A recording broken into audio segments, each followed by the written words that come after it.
Rouler ici, d'abord c'est la course chez nous à la maison. Donc c'est une course particulière, d'autant plus que cette année Sébastien Petit est champion de France, donc on va faire une grande fête. Et puis c'est aussi une des plus belles courses du championnat.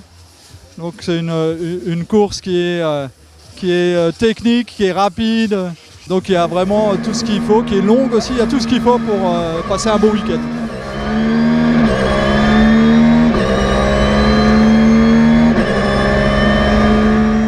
Effectivement de grande vitesse. D'ailleurs l'installation de la chicane n'est pas innocente, hein, c'est pour casser justement cette vitesse de départ. On a cette grande ligne droite avec un long droit rapide et on retrouve régulièrement sur la monte des portions effectivement rapides entre des enchaînements de virages. Donc c'est vraiment très sympa.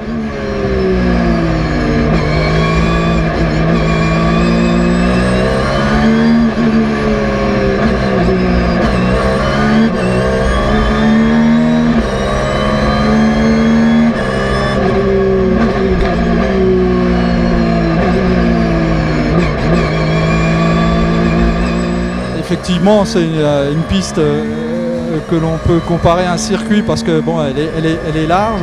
Encore une fois, on retrouve ces parties rapides, des virages rapides aussi. Il y a aussi naturellement quelques passages avec des virages fermés. Mais c'est vrai que c'est du moins sur la première partie très comparable à du circuit. Oui. Ensuite, je dirais sur la seconde partie quand même, on retrouve la typicité course de côte. Difficile de la comparer aux autres épreuves du championnat. Peut-être un petit peu avec Col Saint-Pierre, on retrouve un petit peu des similitudes à ce niveau-là.